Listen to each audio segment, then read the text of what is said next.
Boa noite, pessoal. Vamos iniciar a aula de hoje, dar prosseguimento ao segundo bimestre desse ano e gostaria de perguntar para vocês se todos fizeram as atividades da sessão 3.1, se já me encaminharam e aqueles que não me dissessem, né, se vão conseguir me mandar ainda essa semana. Eu já te encaminhei, né? 3.1. Eu também já encaminhei da 3.1. Se eu mandei um ok é porque eu recebi, né? Eu estou pedindo para que todos me encaminhem diretamente pelo e-mail corporativo, né? E não pelas minhas mensagens. Então, aqueles que receberam meu ok é porque foi recebido, tá bom? Ok. Professor, Pois não. Quem está falando? oi, professor. Não, eu falei tá bom. Eu Ah, envio ainda hoje o meu. Eu sou a Rosa. tá bom, Rosa. Recebeu o ok? Recebi. Ah, então tá bom. Então já está devidamente recebido, tá bom? Todos os demais conseguiram entregar, né? Porque eu preciso que vocês me encaminhem, e se puderem compartilhar esse aviso é importante, né? Até nessa próxima sexta-feira. É importante porque eu tenho já um acúmulo de atividades para poder realizar a avaliação, então até sexta-feira é um bom prazo para que vocês enviem, tá? Então, para aqueles que já enviaram, agradeço. E para aqueles que ainda não, por favor, até sexta-feira, né? Se puderem, eu agradeço bastante. Então, Da eu vou. Pois não, 3.2 Gabriela. e 3.3 que o senhor passou hoje. Da 3.2 e 3.3 que o senhor passou hoje é até sexta-feira também? Não é até domingo? Eu vou. Na realidade, você me antecipou o comentário, mas é sempre bom, né? Eu encaminhei, pessoal, para a Gabriela já a atividade da aula de hoje, né? Então, eu tive um tempo aí disponível, aproveitei e já encaminhei para a Gabriela as atividades da sessão 3.2 e 3.3 que nós vamos ter a aula esta noite. Tá bom, Gabriela? Tá bom. Sim, eu mandei no grupo da sala já. A minha dúvida é até quando para Essa, entregar essa de não, hoje. essa atividade para a semana que vem, Ah, tá? sim, O entendi. que eu, Obrigada. o que eu preciso receber até sexta é a atividade 3.1, tá bom? Ok. Se, se Ok, você, obrigada. se você, Gabriela, puder reiterar isso para mim no grupo, eu agradeço, tá? Claro, manda sim. Obrigado. Eu vou compartilhar com vocês os slides agora, né? Aí a gente já conversa um pouquinho melhor. Só um instante, por favor.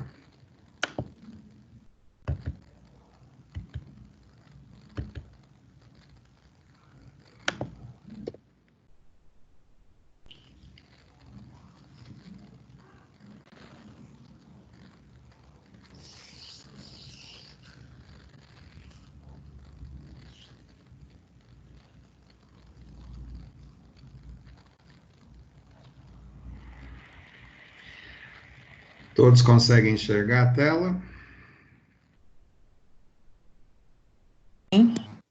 Sim. Eu sempre faço a pergunta incorreta. Na verdade, quem não está enxergando a tela, acho que é a pergunta melhor. Bom, se ninguém se manifestou, então vamos lá, pessoal. Esta aula, a aula de hoje, nós vamos falar sobre as sessões 3.2 e 3.3, tá? Temos aí o mês de maio, né? Com 4 aulas, e eu quero conseguir até o final deste mês, início de junho, né, já que junho é o mês praticamente das avaliações desse segundo bimestre, gostaria que vocês consultassem depois no calendário acadêmico, para que vocês não deixem as atividades para a última hora, e os conteúdos estudados também pela avaliação B2, que é do segundo bimestre, tá? Então, claro que na próxima semana a gente faz um retrospecto dessas duas sessões, bem rapidamente, mas é importante que esses dois conteúdos, eles se correlacionam, tá? Então, hoje, o 3.2 fala sobre conhecendo o consumidor, seus direitos e deveres. Eu lembro de ter salientado para vocês, na aula passada, que muito se fala de direitos e pouco se comenta sobre deveres e obrigações. Então, nas relações comerciais, não diferentemente de outros tipos de relação, exemplo disso, a relação de emprego e trabalho, existe aí a corresponsabilidade solidária, né? Então, existem direitos para ambos e também deveres para ambos. Então, cabe ao empresário, da mesma forma que cabe cumprir certos regramentos por parte do mercado consumidor, né? Da pessoa física ou da pessoa jurídica. Então, isso é sempre bom, vocês que estão se formando como administradores, ter em mente que, em qualquer circunstância da atuação profissional de vocês, é bom que se lembre que direitos e deveres, eles andam na mesma via de acesso. Então, toda e qualquer decisão a ser tomada por vocês no âmbito empresarial ou privado, caso tenham seus próprios negócios, eles precisam abarcar essa situação de que existem regramentos que garantem direitos, mas também, como eu digo, né, os direitos são regulações, mas da mesma forma existem as obrigações que podem, caso não sejam cumpridas, gerar os dispositivos disciplinares, que, como eu comentei com vocês, são as penalidades, né, no não cumprimento desse conjunto de regras jurídicas. Então, conhecer o consumidor, né, é conhecer a nós próprios, né, porque nós somos consumidores em potencial. Tá? Então, no âmbito acadêmico, nós observamos todas as possibilidades, né, para que nós nos enquadremos também como agentes de mudança, caso isso seja alvo das nossas atuações profissionais. Então, iniciando a seção 3.2, né? Então, conhecer o consumidor é saber que o direito do consumidor, ele está previsto na Lei número 8.078, que foi publicada no ano de 1990. Então, é importante reforçar, né, que o termo correto, né, seriam direitos e deveres do consumidor, e não somente direito do consumidor, para que aquele velho hábito de só pensar em direito, ele deixe de existir somente e agregue valor à questão dos deveres, tá? Então, o direito do consumidor, né, que é o ordenamento jurídico, o conjunto de regras que busca a pacificação e equilíbrio das relações, né, entre o consumo de bens e serviço, né, com o propósito e finalidade de preservar interesses.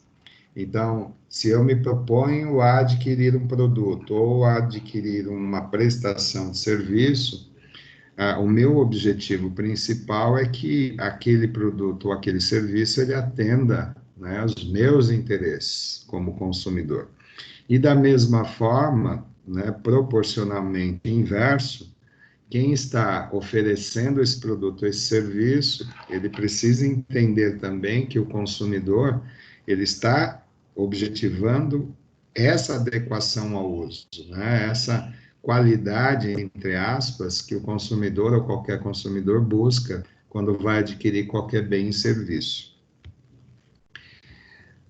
Seguindo, quem são os atores principais desse processo da Lei 8.078, né? Então, primeiro, né, como nós estamos falando, o ator principal é o próprio consumidor.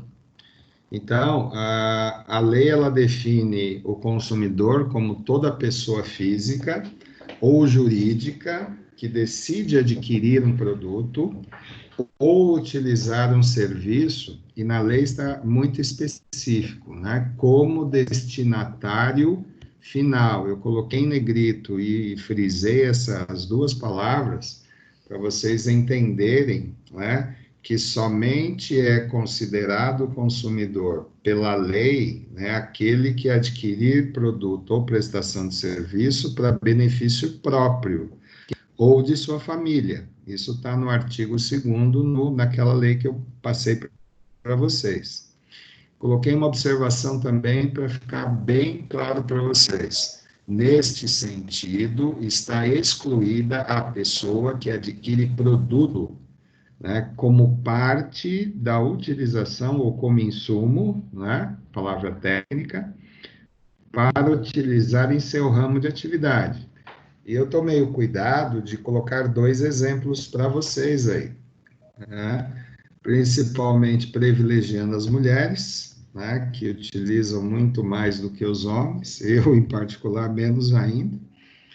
Então, a cabeleireira que adquire um secador de cabelos para utilizar em seu salão, pela legislação, não é considerada consumidora, pois ela não é destinatária final, e sim o cliente. Vocês entenderam? Querem que eu repita? Sim ou não? Entendi. Eu Pois entendi. não, entendeu, Gabriela? Entendi, professor. Ah, Entendi, legal. professor. Agora o exemplo 2, né? Vamos supor que essa cabeleireira comprou um secador para utilizar como parte da sua atividade econômica, tá? Mas que em seguida ela vá lá e compre um outro secador, só que para uso pessoal, na sua residência ou para sua família. Nesse caso, ela é consumidora. Entenderam a diferença entre utilizar para como insumo para o seu ramo de atividade e utilizar para sua utilização pessoal e familiar? Sim, entendi. Legal, Rosa. Todos os demais acredito que tenham, porque eu fiz questão de colocar esses exemplos para que vocês pudessem distinguir a questão do destinatário final, quer dizer, quem é que vai utilizar de fato e de direito aquele produto ou prestação de serviço. No exemplo número 1, não é a cabeleireira, ela vai usar apenas como um insumo, né, um material de utilização no ramo de atividade. Então, nesse caso, ela não é a consumidora. Quem é a consumidora é a cliente. E, em caso contrário, não. Aí ela está comprando um outro secador de cabelos, porém para uso pessoal, para residência dela. Então, nesse caso, ela é considerada como consumidora. Professor, Pois não. uma dúvida. Aqui o senhor fala que o consumidor pode ser uma pessoa física ou jurídica. Sim. Nesse caso, uma pessoa jurídica, em que caso que ela se enquadra como consumidor? Quando compra, por exemplo, um item... Porque, assim, geralmente as pessoas jurídicas já compram tudo como insumos, né, para se utilizar no seu ramo. Então, mas eu posso... Então, em que caso que elas se enquadram como consumidor? Eu posso adquirir um produto, Gabriela, utilizando o meu CNPJ, só que para meu uso pessoal.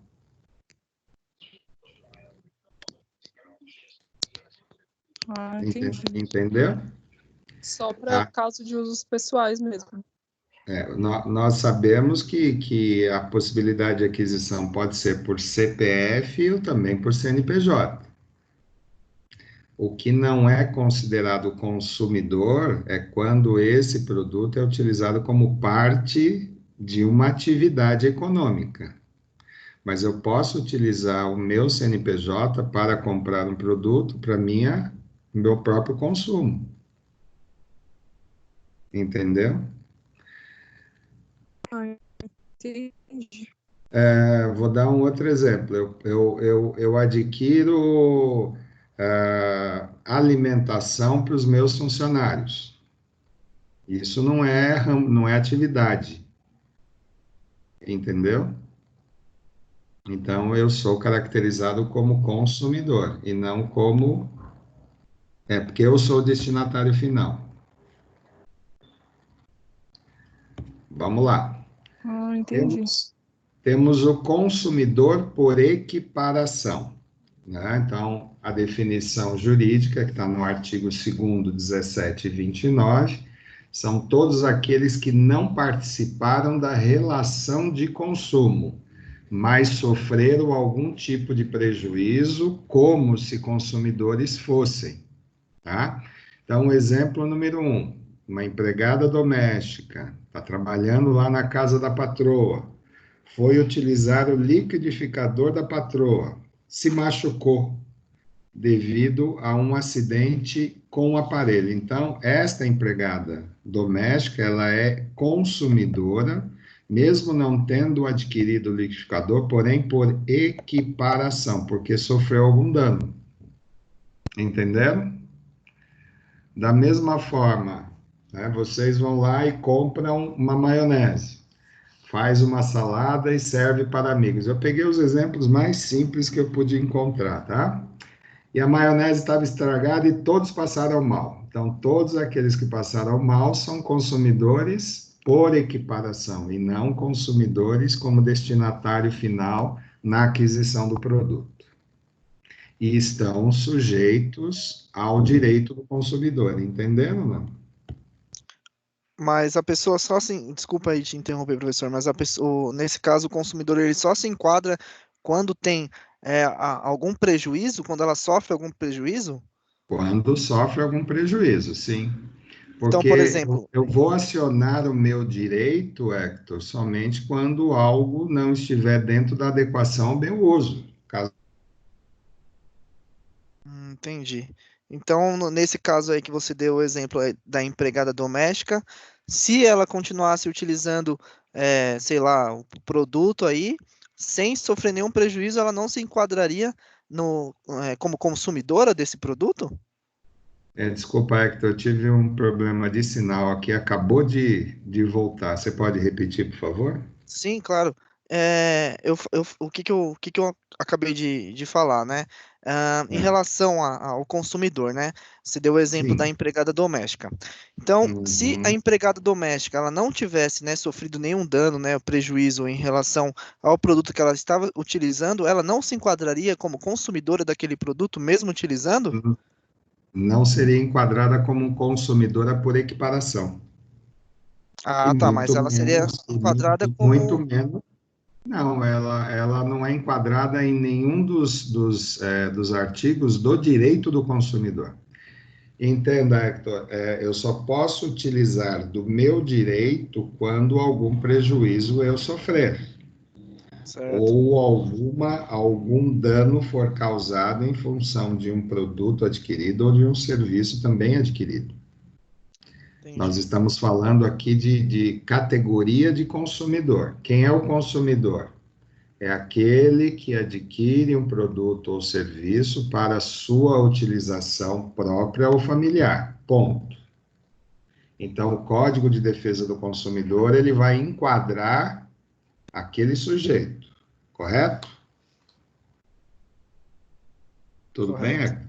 Beleza. Agora, por equiparação, a empregada doméstica só poderá utilizar do seu direito como consumidora a partir do momento que ela sofrer algum prejuízo. Caso contrário, não há o que se falar em direito, e muito menos de consumidora. Ela é usuária, Certo. entendeu? Entendi. Ficou claro? Ficou claro, Ficou. Valeu.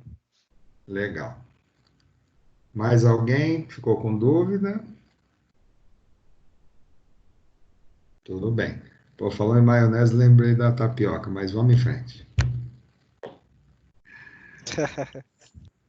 Quem é o outro ator que está envolvido no direito do consumidor? É o fornecedor.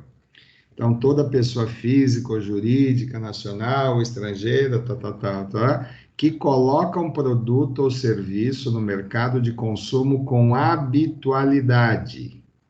Aí eu pus um exemplo aí.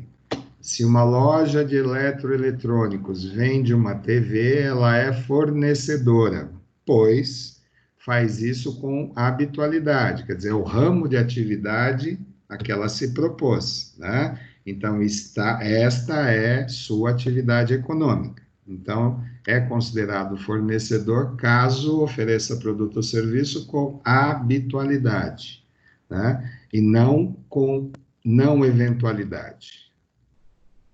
Desculpa, ou não, no caso de eventualidade. Não eventualidade se comunica com habitualidade.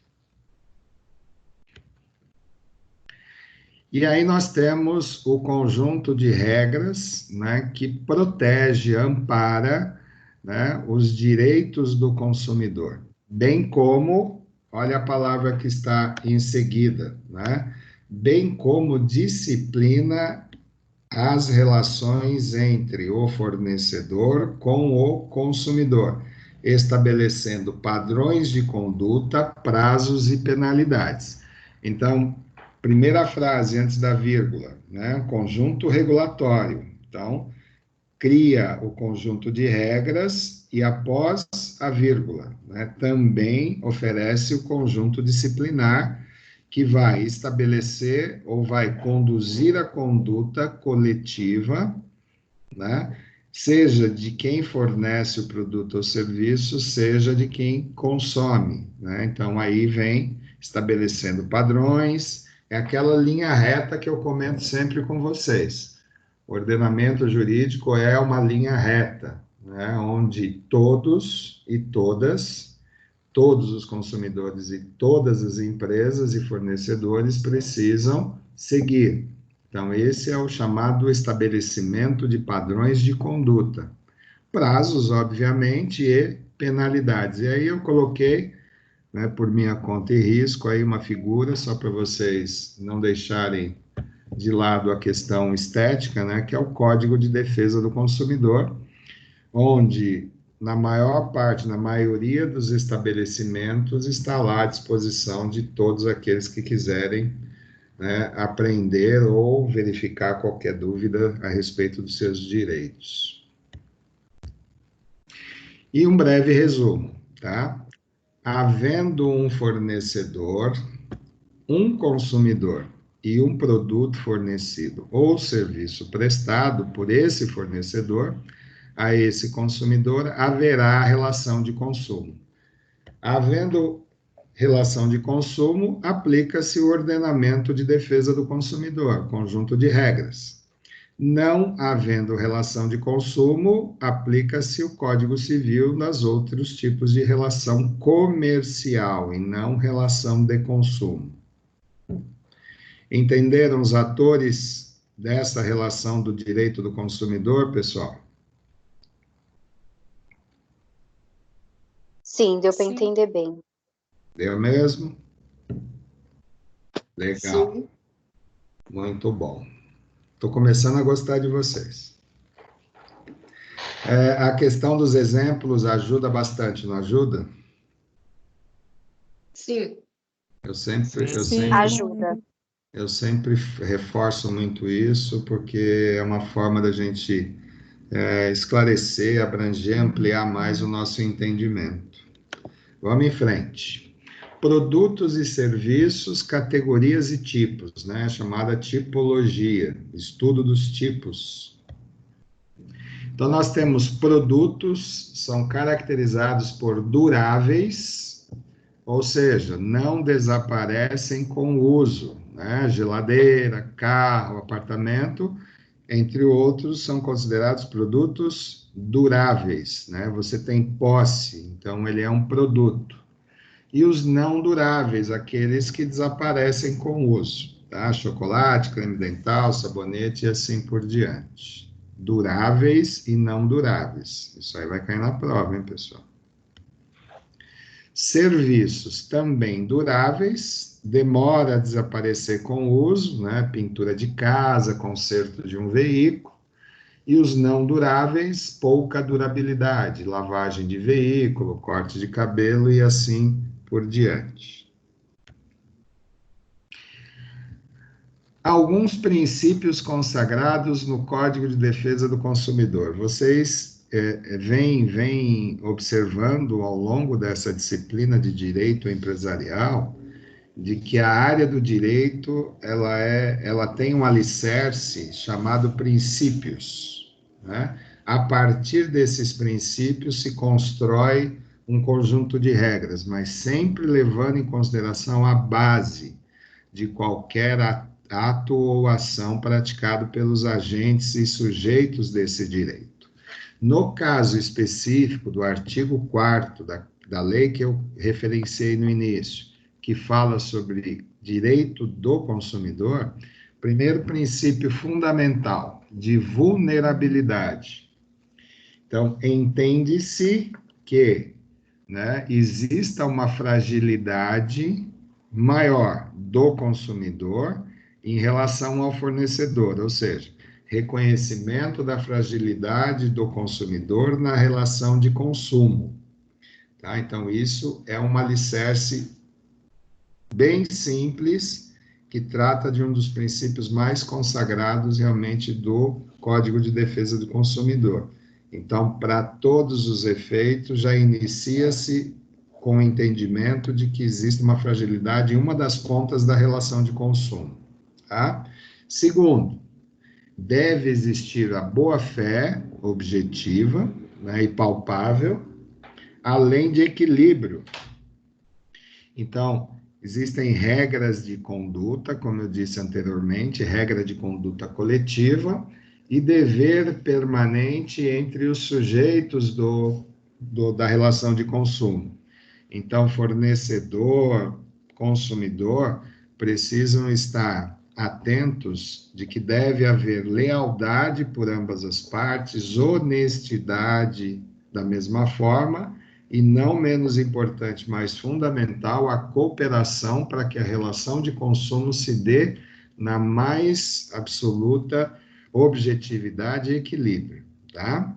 Solidariedade, todos os envolvidos responderão, né, solidariamente pela reparação dos danos ao consumidor, tá? Então, a solidariedade, ela se comunica muito com o item anterior da boa-fé objetiva ou do equilíbrio, onde eu destaco a lealdade, honestidade e cooperação, e inserimos aí como terceiro princípio do Código de Defesa, né, a solidariedade, né, a empatia. Eu preciso entender que do outro lado tem também, né, pessoas ou CNPJs, que estão interessados no meu bem-estar, né? Então, eu tenho que entender esses três elementos da boa-fé objetiva e do equilíbrio para que eu consiga entender o terceiro princípio, que é a solidariedade. Vamos em frente. Parece que não, né? Parece que não está querendo ir. Só mais um instante, por favor. Espera só. Vamos lá, vamos ver se agora vai. Agora foi. Educação e informação. O consumidor tem o dever, lembra que eu falei para vocês de direitos e deveres? Então, no caso de educação e informação, o consumidor tem o dever de receber a informação adequada, eficiente e precisa sobre o produto ou serviço. Muitas vezes ele não busca esse dever perante o seu fornecedor, né? Então, características do produto, composição, qualidade, preço, riscos que podem apresentar, né? Nós temos muito isso em remédios, né? Riscos colaterais. Então, eu preciso utilizar esse meu dever, né, de receber informação adequada. E quando não receber, solicitar, porque eu estou utilizando o quarto princípio fundamental das relações de consumo. e facilitação da defesa, né? Então, o Estado, ele precisa prover recursos, e no caso aqui, todos os consumidores, eles têm o PROCON, né, que é um órgão de defesa justamente para poder amparar e utilizar a legislação em favor dele, caso haja algum tipo de prejuízo. Então, esses são os 5 principais princípios, né, consagrados no Código de Defesa do Consumidor. Já no seu artigo 6º, né, na mesma Lei de Direitos do Consumidor, está previsto lá que o consumidor o consumidor, ele terá a proteção quanto a prejuízos à saúde e segurança. Então, entendamos que saúde e segurança, né, abre-se um leque enorme de possibilidades para que eu faça uso do direito de consumidor. Eu também tenho direito a acesso a informações quanto ao consumo correto com liberdade de escolha. Se formos analisar que um dos princípios do direito empresarial é a livre iniciativa, vocês devem lembrar disso, né? A livre possibilidade de contratação. Da outra parte, como consumidor, eu tenho, né, garantido pela legislação meu direito de escolha. Eu posso querer ou não adquirir um produto ou prestação de serviço, ninguém me obriga a isso, tá? É meu direito, nosso direito, né, a prestação de informações de forma adequada e clara quanto aos produtos, sua composição e assim sucessivamente, que se comunica com um dos princípios consolidados e consagrados do direito do consumidor.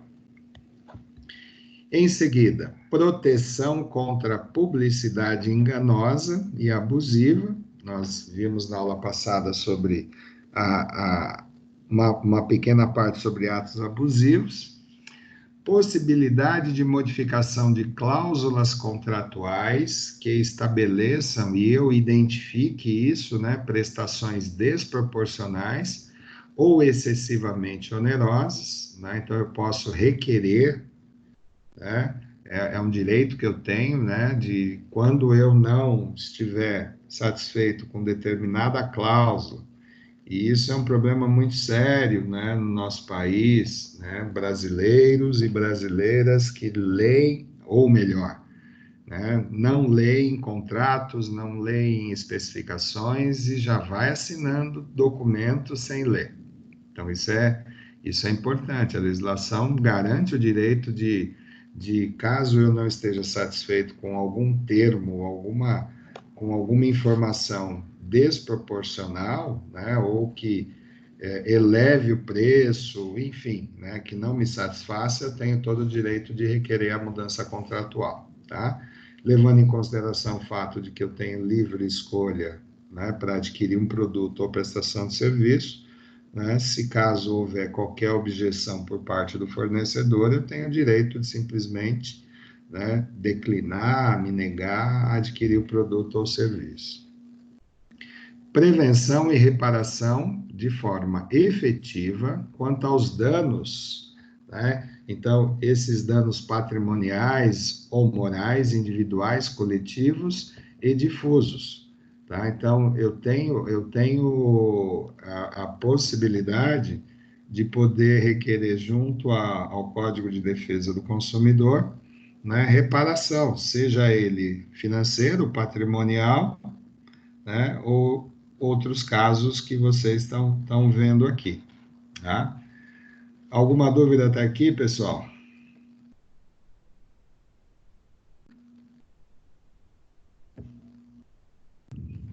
Sim ou não? Pelo jeito, mais ou menos, né? É o quê? Mais ou menos. É muita informação, mas tá dando para fazer umas anotações aqui. Eu tento fazer isso de forma bem pausada, por isso que eu paro para perguntar, para justamente, se tiver qualquer dúvida, né, em relação ao conteúdo, né, fiquem à vontade. Beleza. Vamos lá. acesso ao judiciário, que é mais um direito previsto no artigo 6º, né? Então, eu tenho o direito de acessar o judiciário para busca quanto à reparação de danos, eu posso ajuizar um processo junto ao judiciário, facilitação da defesa do consumidor com inversão do ônus da prova, né? Então, quem terá que provar quando eu acionar a justiça é, logicamente, o fornecedor e não eu, tá? Então, eu apresento os meus argumentos e quem vai ter que provar que realmente eu estou equivocado é justamente quem forneceu o produto ou prestou o serviço, né? Existem duas observações em relação a essa defesa, né? Seja ela por verossimilhança e hipossuficiência. Tá? Antes que Professora, a você... tela tá travada, eu não consigo ver o slide. Tá preta agora. Gabriela, alguém mais está com esse problema? O meu tá normal aqui. Gabriela, faz uma gentileza.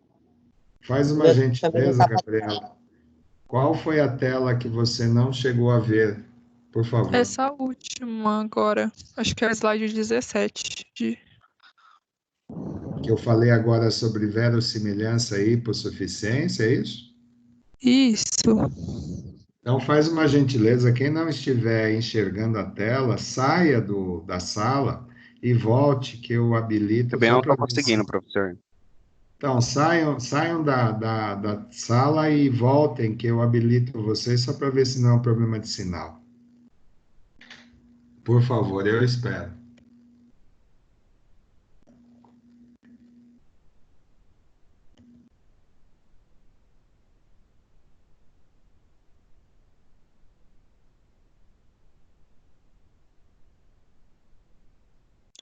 Agora voltou a tela para mim.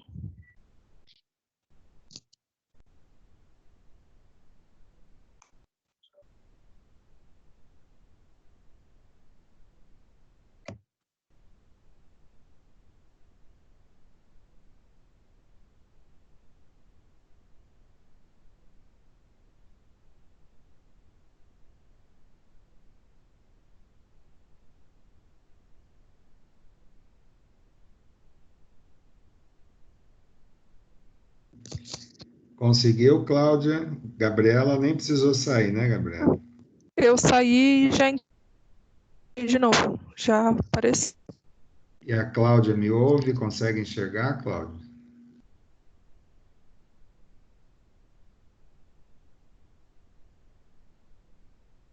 Cláudia? Então vamos em frente, pessoal. Se a Cláudia tiver alguma dificuldade, a gente... Gilson, Pois não, tá me Cláudia? ouvindo? Oi, boa noite.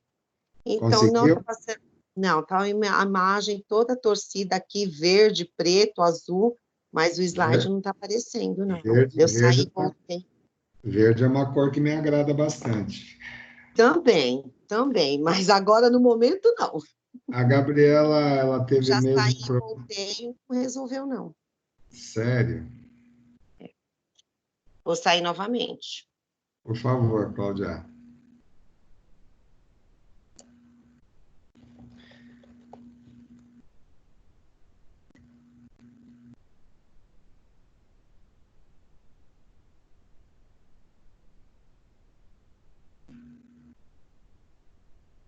Desculpa, pessoal, é só para a gente ter um equilíbrio aqui nessa.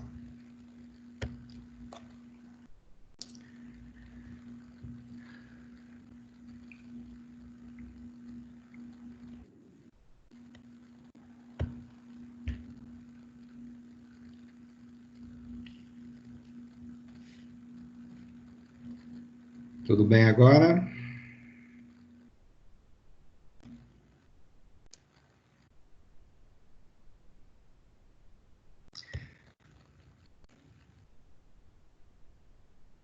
Cláudia já deve estar enxergando. Bom, pessoal, eu coloquei aí a Me chamou de definição. cega ainda. Você não está me ouvindo, mas eu estou te ouvindo, viu? Presta atenção, hein? A Agora minha, apareceu. eu sou muito otimista, por isso que eu disse isso. Chamou de cega. Não, Apareceu o slide. você não levantou a mão é porque está enxergando. A gente parte desse princípio. Você não tá, eu estava te ouvindo, mas você não estava. Mas vamos lá, continuando. Então, aqui estão as duas definições. Eu vou voltar um slide, né? Então, o último item do artigo 6º fala que eu tenho facilidade, no caso, né, de me defender, sendo que o fornecedor é aquele que tem que provar realmente que eu não estou que eu estou equivocado. Então, seja por verossimilhança ou por hipossuficiência. Aí eu coloquei aqui verossimilhança, né? Juízo de aparência ou probabilidade de verdade resultante da análise dos motivos que lhe são favoráveis, convergentes, né? Então, se o meu argumento, né, ele não é totalmente objetivo, mas ele traz uma convergência para aquele prejuízo que eu sofri em relação aos atos praticados pelo fornecedor e pelo produto fornecido, tá? Então, isso chama-se defesa por verossimilhança. E dos que lhes são desfavoráveis. Então, mesmo que não seja convergente, mas que ele se aproxime de uma verdade ou realidade, né? Então, eu tenho essa possibilidade de solicitar esse ajuizamento, tá? Óbvio que tudo isso é analisado pelo corpo do órgão que vai atuar na minha defesa, né, e na defesa dos direitos também do fornecedor, tá? Então, análise dos argumentos e provas, tá? Então, não preciso provar por realidade objetiva, eu posso provar ou argumentar por, né, como eles dizem aqui, né, por uma verdade não absoluta, mas que leve em consideração atos e fatos.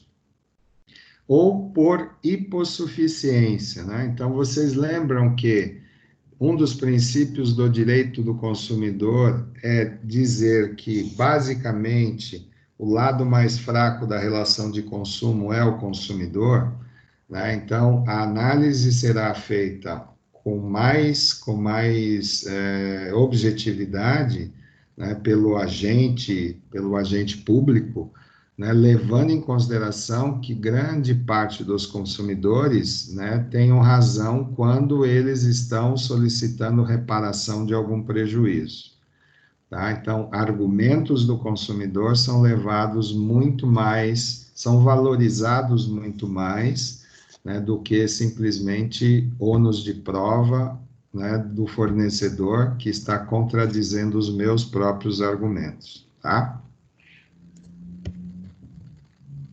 E aí nós temos, né, o órgão chamado, né, PROCON, né, que é o Programa de Proteção e Defesa do Consumidor, né, e a abrangência de atuação do PROCON, ela é municipal, tá? Então, cada município do território nacional tem aí um órgão específico, né, que institui o equilíbrio e protege e defende os consumidores, tá? Então, esse organismo, ele é nosso por garantia da legislação da Lei 8.078.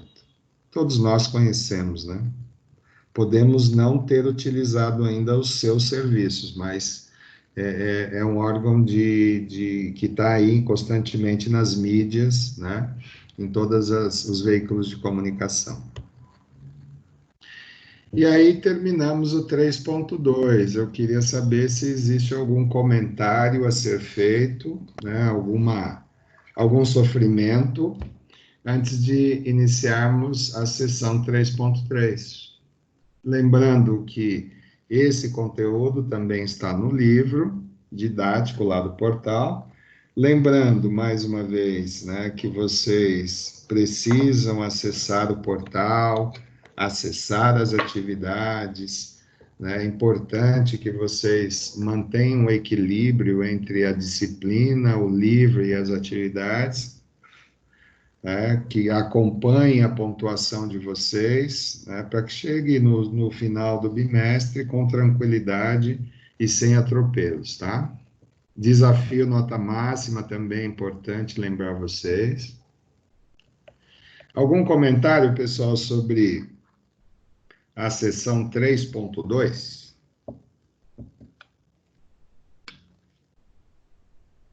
Como disse o Hector, é muita informação, eu sei disso, mas a hora que vocês passam a rever os conteúdos, rever os slides, e não deixar isso para a semana que antecede a prova, né?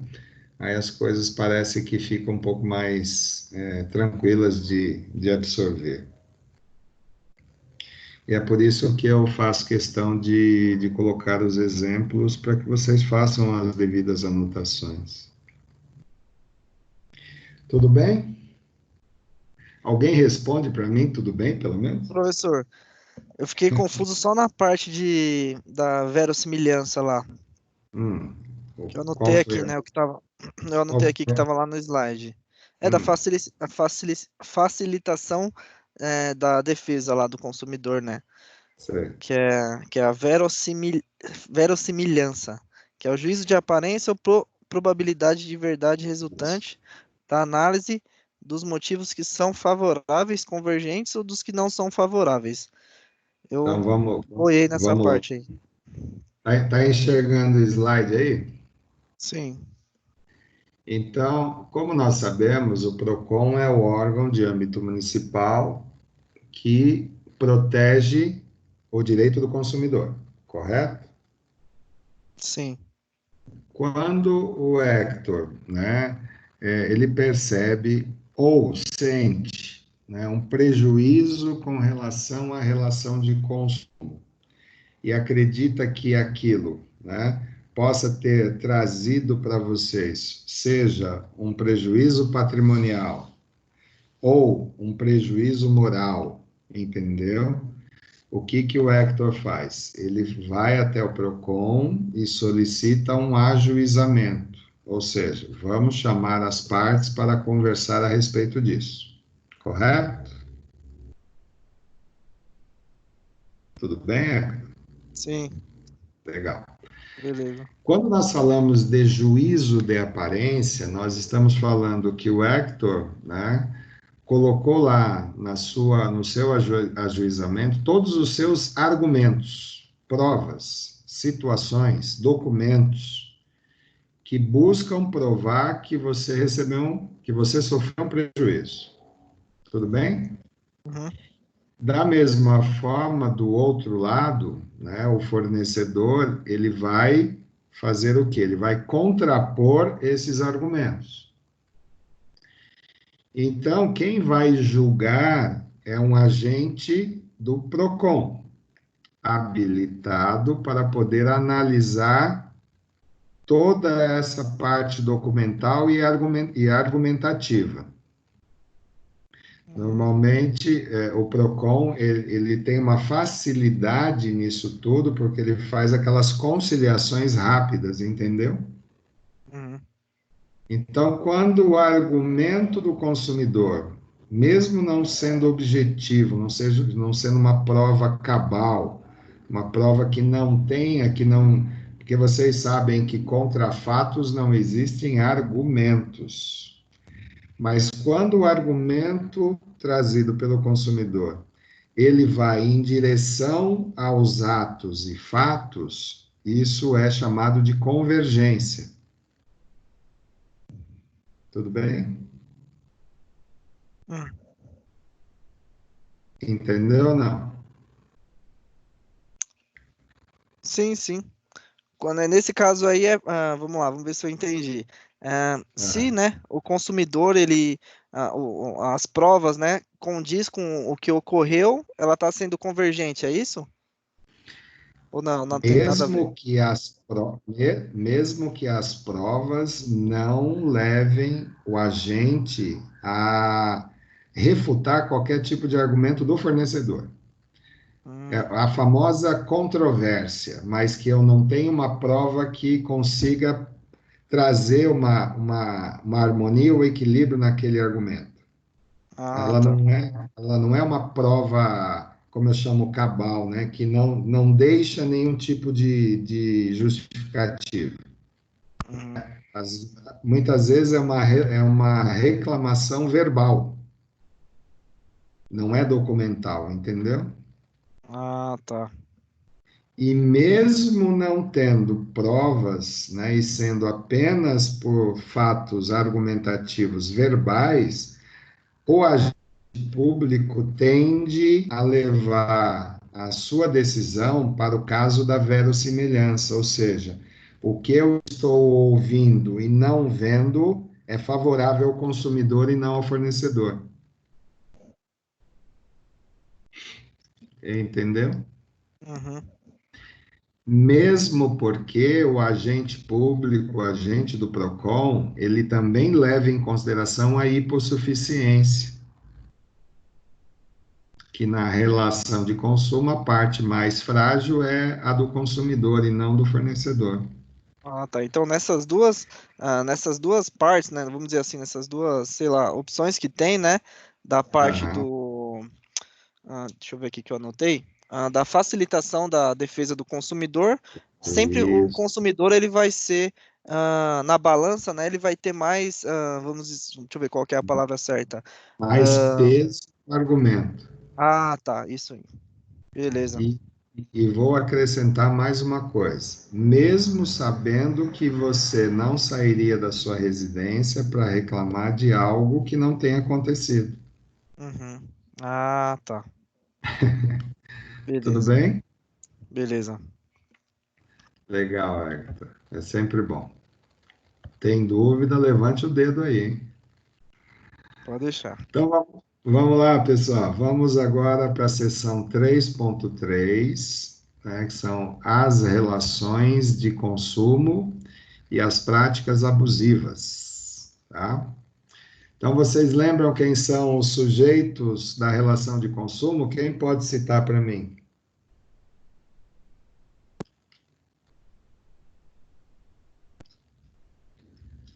Eu estou conseguindo ouvir a asa de um pernilongo por É, aí. é o consumidor por equiparação e o fornecedor. Isso. Alguém mais? Lembrou? Obrigado, Gabriela. Então vamos lá.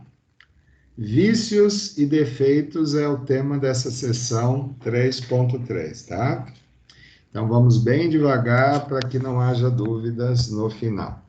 O que é um vício? Eu tomei a liberdade de buscar em 2 dicionários, né? Só para vocês terem uma ideia qual é a definição no senso do dicionário. Então, vício é uma imperfeição grave de uma pessoa ou coisa. E no outro dicionário, tornar física ou moralmente mal ou pior. Partindo dessas 2 definições, né, o direito do consumidor, ele define vício na relação de consumo, tá, gente? Não vamos pensar em vícios de outra natureza. Então, nos artigos 18 a 20, vício na relação de consumo, coloquem isso nas anotações de vocês, tá? São características de qualidade ou quantidade que tornem os produtos ou serviços impróprios ou inadequados ao consumo e também que lhe diminuam o valor. Então, fui lá comprar um produto e percebi uma característica de qualidade que não serve para adequar o meu uso, tá? Ou também questões de quantidade, tá? Então, eu fiz questão aqui de colocar 2 exemplos, 3 exemplos. Primeiro, liquidificador que não gira. Comprei lá um liquidificador, cheguei na minha residência, fui ligar o danado e ele não gira, a hélice não gira. Então, esse é um vício de qualidade do produto, tá?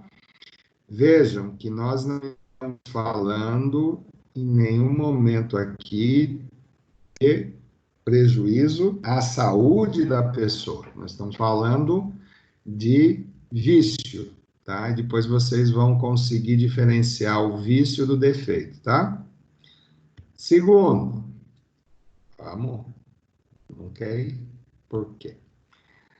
O vidro de mel que eu comprei lá, tive a curiosidade de saber se tinha 500 ml, cheguei em casa, fui colocar lá num copo dosador e vi que só tinha 400 ml. O que significa isso? Um vício de quantidade, tá? Então, tanto o liquidificador que não gira, quanto o vidro de mel que está especificado 500 ml, mas só apresentou 400, tá? Todos esses dois elementos são vícios. E o terceiro, mancha num vestido ou num terno, tá? Então, comprei produto, cheguei em casa e vi que estava manchado. Percebe que o valor que eu paguei, quando eu cheguei em casa, esse valor diminuiu pelo vício? Sim ou não? Mas tudo bem. Vamos em frente. Obrigado. Vamos em frente. Vícios aparentes, né? Então, é um problema de fácil constatação, né? São aqueles que aparecem no consumo do produto ou serviço. Ou vícios ocultos, só aparecem algum ou muito tempo após o uso e que, por serem desconhecidos pelo consumidor, não pode ser detectado na utilização, tá? Então, cabe ao fornecedor, e aí é um direito, né, sanar o vício em até 30 dias. Artigo 18 do Código de Defesa dá direito de substituição, né, do produto por outro da mesma marca e modelo sem a presença do vício. Solicitar a complementação de peso ou medida, ou aceitar, né, o pagamento, né, de diferença para quando o fornecedor, por falta do mesmo produto, né, o fornecedor oferecer o produto de qualidade ou modelo superior. Número 4. Restituição imediata da quantia paga. O José quer falar alguma coisa? Restituição imediata da quantia paga, atualizada monetariamente. Ficar com o produto e solicitar abatimento proporcional do preço pago, visto que o produto apresenta um vício, tá? Então, nós temos duas ações aí que precisamos entender. A ação direta do consumidor junto ao fornecedor, desde que o consumidor seja consciente dos seus direitos e que apresente argumentos diretamente ao fornecedor. Então, esse é um caso. Tá? Por isso que eu disse a vocês, né, que grande parte dos estabelecimentos comerciais, até por uma sugestão, né, dada pelo PROCON, precisa apresentar, né, um código de defesa do consumidor bem aparente para que o consumidor faça uso desse material, desse livro, desse encarte, tá? Então, primeira ação eu digo ato, né? Então, eu me senti lesado, me senti prejudicado, eu vou diretamente até o fornecedor, argumento com ele, consciente dos meus direitos, isso é importante, tá? E aí eu procuro resolver dentre dessas 5 possibilidades. Segunda alternativa em caso de não cumprimento por parte do fornecedor, né, de um desses 5 itens que eu acabei de comentar com vocês, é o consumidor procurar o PROCON. Então, por meio do PROCON, né, ele vai ter a sua defesa sendo realizada, ou seja, vai haver um intermediário constituído no município que vai procurar, né, e é bom que se diga, ele só vai procurar o fornecedor caso o consumidor apresente, né, a fatos e argumente os atos, né, e ele vai procurar sim resolver o problema, né, em nome do consumidor, tá? Então, isso precisa estar anotado aí nos cadernos de vocês, essas duas possibilidades, né? Eu posso diretamente resolver isso com o fornecedor ou procurar a minha defesa, um órgão que me represente perante esse fornecedor para me defender, para buscar um desses 5 itens que vai ser escolhido pelo próprio consumidor. Alguma dúvida? Sim ou não? Tranquilo, Agora tá? não, né? Não, tranquilo, professor. Beleza aí, Hector? Tranquilidade. Então tá bom.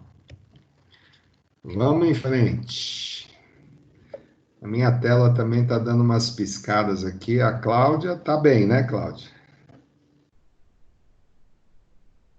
Estou entendendo. Ah, isso aí foi para você ouvir mesmo. Agora nós vamos falar de defeito. Vamos falar de defeito, tá? Então, fui lá também nos 2 dicionários e trouxe para vocês a definição, né? Irregularidade no funcionamento correto de qualquer mecanismo. E no outro dicionário, funcionamento irregular ou falho de qualquer mecanismo, falha, enguiço, né? Uma palavra que eu não ouvi há tanto tempo, né? Está enguiçado, mas está lá no dicionário, tá? Então vamos lá, com base nessas definições. Antes que eu vá para o próximo slide, eu costumo sempre ser repetitivo nisso, pessoal. Quando vocês tiverem qualquer dúvida com qualquer terminologia, palavra, enfim, né, é sempre bom vocês terem acesso a um bom dicionário, porque isso resolve muitas dúvidas e que às vezes eu espero um tempo para poder encontrar alguém que me tire essa dúvida, sendo que no próprio dicionário eu já tenho essa dúvida rapidamente esclarecida, tá? Então, dicionário é muito bom. Defeito, né? Artigo 12º até o 14º. Defeito é o vício acrescido de um problema extra. Olha que legal. Vou deixar vocês pensarem em alguns segundos. Defeito é o vício acrescido de um problema extra. Segundo tópico, o vício pertence ao próprio produto ou serviço, jamais atingindo a pessoa do consumidor ou outros bens seus. O defeito vai além do produto ou do serviço para atingir o consumidor em seu patrimônio jurídico mais amplo, seja moral, material, estético ou da própria imagem do consumidor. Então, vou dar alguns segundos para vocês relerem esses 3 itens antes que eu passe mais adiante para os exemplos. Se vocês me permitem 30 segundos, eu vou só pegar uma aguinha e já retorno firme e forte. Só um instantinho.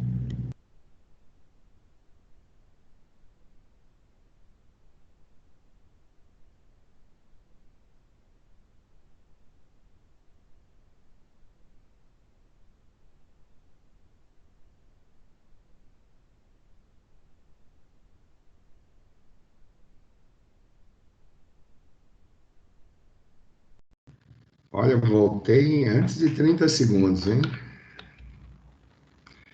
Agora a garganta está lubrificada. Podemos passar adiante? Talvez essas dúvidas que estejam pairando aí em vocês, resolvamos agora. Vamos lá.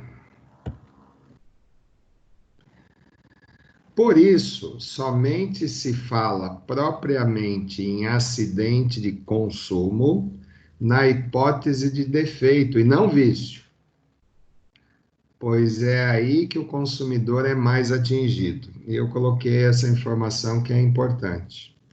É mais adequado dizer mais atingido, porque quando há vício, o consumidor já é afetado de alguma maneira, ainda que apenas no aspecto patrimonial do preço pago pelo produto ou serviço viciado. Vou repetir. Por isso, somente se fala, né, dentro do Código de Defesa do Consumidor, do direito do consumidor, um acidente de consumo na hipótese única de defeito e não de vício. Então, o vício não gera prejuízo somente patrimonial do preço pago pelo produto. Ele pode atingir, inclusive, a moral, a estética ou até a imagem do consumidor. Mas vamos em frente, eu sei que ainda tem dúvida. Exemplo 1, isso aqui é mais ou menos um quiz para vocês, tá? Então, prestem bastante atenção. 2 consumidores vão à concessionária receber seu automóvel 0 quilômetro. Ambos saem dirigindo seu veículo alegremente. Os consumidores, sistema de freios veio com problema tá? Então, primeiro argumento. Vamos lá. Aquele que sai na frente passa a primeira esquina e viaja. No meio do quarteirão seguinte, pisa no breque e este não funciona. Vai então reduzindo as marchas e com sorte consegue, né? Então ele vai e consegue controlar o carro numa guia. Então vou deixar mais alguns segundos para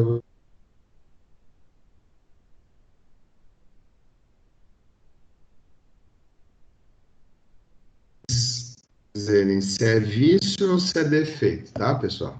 Então, leiam com calma, antes que eu passe para o próximo slide.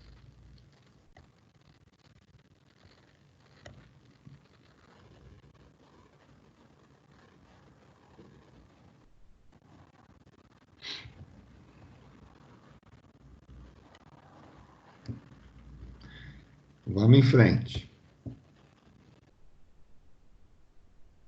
O menos sorte, ao chegar na primeira esquina, depara com um semáforo no vermelho. Pisa no breque, mas este não funciona. O carro passa e se choca com outro veículo, causando danos em ambos os casos. Aí a pergunta que eu faço a vocês. O primeiro caso, como o problema está só no freio do veículo, é vício ou defeito? Vício. Quem pode Nesse caso responder é e dizer vício, por... né? E responder por quê? Porque ele não causou nenhum dano a mais, além do carro, né? Além do prejuízo Patrimonial. Isso. Então, será que é vício mesmo? Mas, ô professor, aqui, nos slides e o atrás, outro? você falou... Pode falar, professor. Não, é que eu coloquei a resposta. O primeiro é vício e o segundo é defeito. Defeito. Por que ele é defeito, pessoal? Porque teve uma desgraça no final. Morreu alguém. Gostei da palavra desgraça, oh meu Deus. A gente vê tanta desgraça todo dia, né? Pois não, Hector, faça a sua pergunta. Não, eu só ia colocar um adendo aí na questão do vício, que eu anotei aqui que o vício é uma imperfeição, né? Então, o primeiro caso, ele deu problema, mas ele identificou que tinha uma imperfeição, mas ele conseguiu parar o carro. Agora, na questão do defeito, por que que foi diagnosticado aí defeito? Porque é uma irregularidade, né? No funcionamento do freio aí, né? Então, ele não conseguiu utilizar o freio, então por isso que foi defeito. Acho que é isso. É isso aí, né? Então, eu vou tentar melhorar esse seu argumento aí, peraí. Beleza. Deixa eu voltar aqui. Vamos voltar aqui o slide. Peraí que tá. Minha internet hoje está lenta. Só um instante, por favor.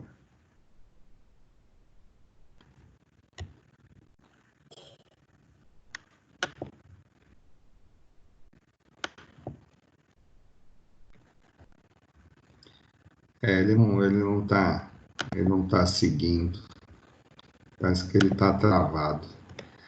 Deixa eu ver se eu compartilho de novo só para substituir pela São Paulo.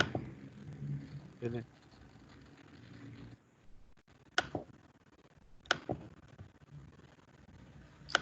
Eu vou ter que substituir, pessoal, só um instantinho, por favor. Não posso deixar meus alunos sem resposta.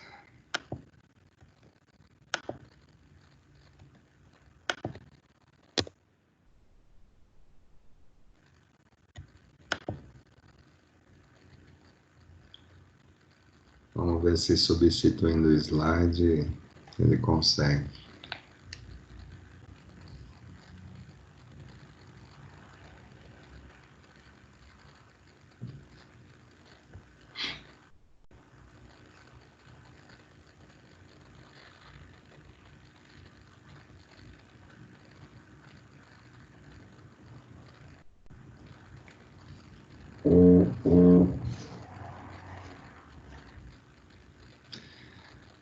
Bom, deixa eu chegar agora.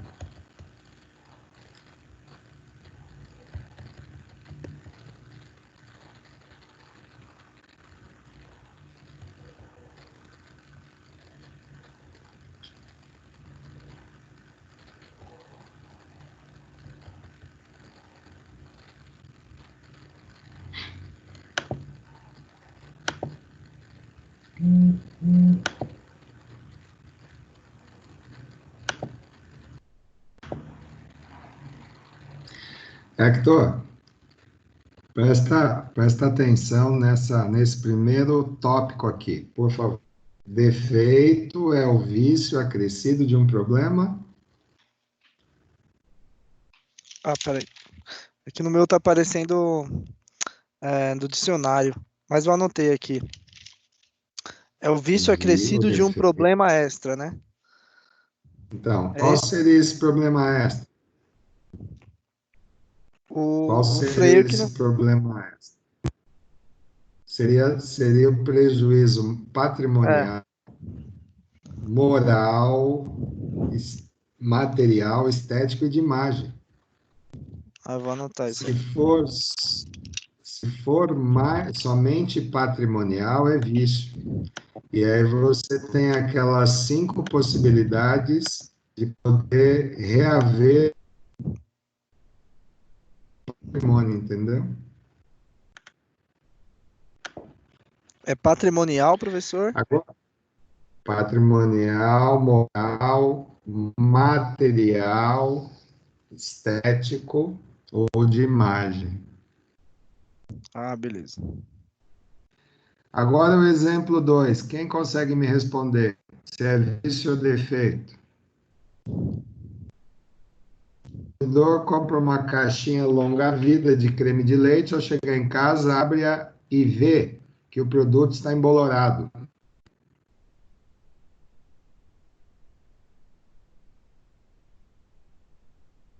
Vício ou defeito? Vício. Quem falou? Matheus. Matheus. Todos concordam, pessoal? Então, silêncio é concordo. Então, esse é vício, tá?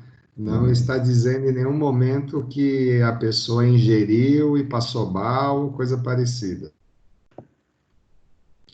Outro compra, no caso, o mesmo creme de leite, abre a caixa em casa, mas faz um corte lateral, prepara um delicioso bolo, todos, depois que comem, têm que ser hospitalizados por infecção estomacal. Esse é o defeito. Defeito. Defeito. Esse Tem é... desgraça no final, então é defeito. Defeito. É defeito. É só pensar na desgraça, né, seu Matheus?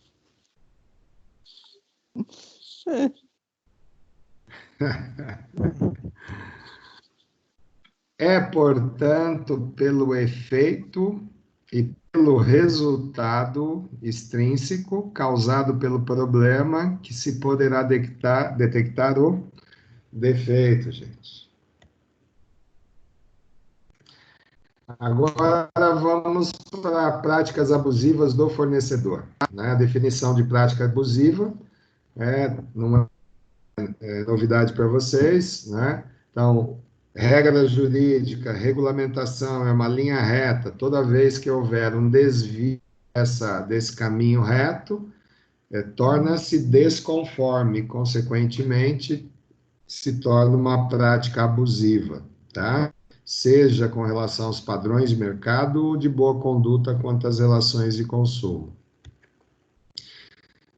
E aí os elementos que determinam a prática abusiva, tá? Colocar no mercado produto ou serviço com alto grau de nocividade ou periculosidade, aí a gente está falando de atentado à saúde, né? À saúde do consumidor.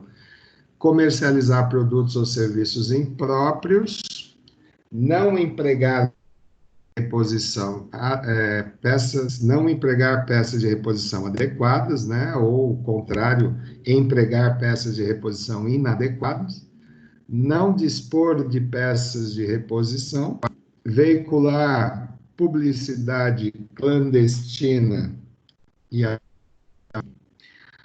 outros pontos vedados, né?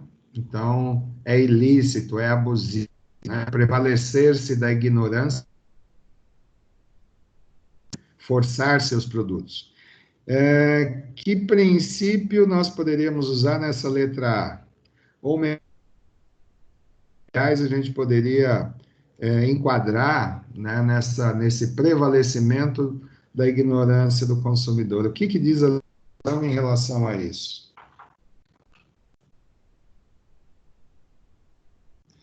Dou-lhe uma, dou-lhe duas. Valendo 500 pontos. Para o próximo semestre, lógico. Vocês lembram que no direito do consumidor a parte mais fraca reconhecida é do consumidor? Então, nós poderíamos enquadrar nesse princípio fundamental, basilar desse direito do consumidor, né? Então, não se pode tirar proveito da ignorância do consumidor, né, para forçar nenhum tipo de venda de produto ou serviço. Executar serviço sem a prévia elaboração de orçamento e autorização expressa do consumidor, tá? Isso aí já aconteceu comigo, de levar um produto eletrônico para fazer orçamento e o dono da loja me ligar dizendo que o orçamento ficou pronto e que já estava consertado, sem que eu tivesse autorizado que fizesse o conserto. Colocar no mercado qualquer produto em desacordo com as normas dos órgãos oficiais respectivos, elevar o preço sem uma causa justa, né, sem justa causa, Publicidade enganosa, né? Qualquer modalidade de informação ou comunicação publicitária que é inteira ou parcialmente falsa, capaz de levar o consumidor ao erro, né? Nós temos aí 6 elementos entre vários outros, né? Então, você vai comprar a lata dizendo que o produto não contém e na realidade contém porque em outra informação contradiz a inicial, né? Então, esses tipos de possibilidades aí, origem, preço e assim por diante. Por comissão é aquela que falsifica ou distorce as informações contidas em produtos e serviços, né, ou serviços, tá? Então tem esse nome por comissão. Exemplo, né, uma empresa fabricante de celulares anuncia seu produto como sendo a prova d'água. E quando o consumidor, né, deixa o produto na umidade, o aparelho deixa de funcionar. Então, isso aí é publicidade enganosa chamada por comissão. Publicidade enganosa por omissão, né? Omite informações essenciais no serviço que podem influenciar no comportamento do consumidor, de consumo. Exemplo, um complemento ajuda no emagrecimento, mas não informa sobre efeitos colaterais ou riscos para quem possui diabetes. E aí, pronto-socorro, tá? Então, é uma publicidade enganosa por omissão de informação. Publicidade enganosa inteiramente falsa, né? Depois da compra, o consumidor constata que a não era condizente com a realidade do produto comprado. Então, a publicidade, né, em que as informações são totalmente falsas. Mas isso é importante, pessoal, vocês conhecerem, e não somente conhecerem, porque muitas vezes isso se perde com o tempo, né? Importante que vocês, estudantes, saibam que existe um conjunto de regras, e essas regras precisam ser observadas, porque vocês serão, se não o são, agentes de informação. Então, muitas vezes, as pessoas procuram a gente para tirar dúvidas. Então, é sempre bom, mesmo que na ignorância de não conhecer todo o conteúdo legal, mas vocês saberem que existe uma fonte de consulta jurídica e que pode amparar qualquer pessoa, seja em âmbito desses princípios, desses direitos e desses deveres, tá? Vamos em frente. Publicidade enganosa parcialmente falsa. Publicidade em que as informações são falsas somente em determinadas características, tá? Vamos ver se tem algum exemplo aqui. Tem. Quando a propaganda promete coisas que o produto não faz, ou seja, não condiz com algumas funcionalidades. E aí, pessoal, nós encerramos a sessão 3.3. Gostaria do feedback de vocês nesse instante. Foi bom? Foi legal? Tem coisas que são boas, outras são maravilhosas. A aula do professor Gilson. Eu achei boa, deu para entender bastante conteúdo. Achou boa, Gabriela? Obrigado.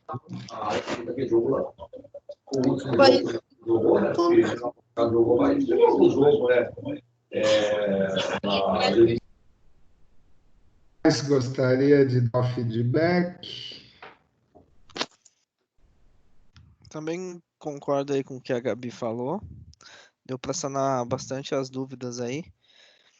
E eu tinha até, né, no decorrer da semana passada, eu tinha até anotado aqui uma dúvida, né, que surgiu depois e foi sanada agora, né, nesses últimos slides, né? O que eu escrevi aqui, ó? no meu celular. Eu coloquei aqui, ó. Quando uma empresa vende um produto, né?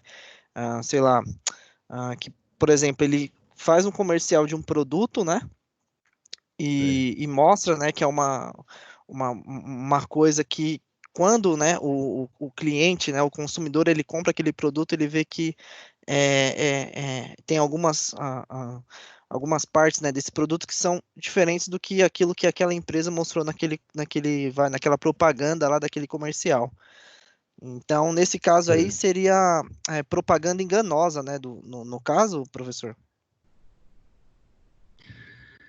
Então, vamos buscar lá. Então, Vamos lá que eu... veiculado características de um produto, e aí, após o consumo, o que aconteceu? Não se isso mesmo. constatou. Vamos lá. Então, vamos Quando ele desde comprou... o. Então, ó, nós temos aí algumas categorias. Vê Certo. se encaixa nessa.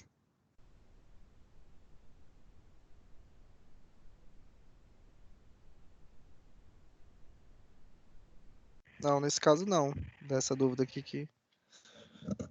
Legal. Vamos para a próxima.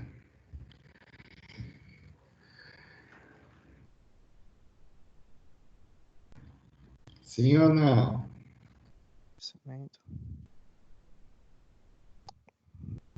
Não, nesse caso não. Nesse caso ele está omitindo uma Legal. informação para o consumidor, né? Uhum. E essa aqui? Nesse caso se enquadra na inteiramente falsa, né? Então vamos para a última, só para tirar de fato as dúvidas. Vamos lá.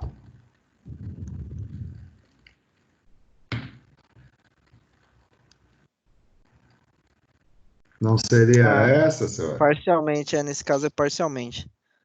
É verdade. Que tem algumas Isso mesmo. características do produto que estão, né, diferentes do que foi mostrado, né? Isso. Agora, quando o que é veiculado não condiz com nada daquilo que foi demonstrado, aí ela é inteiramente falsa.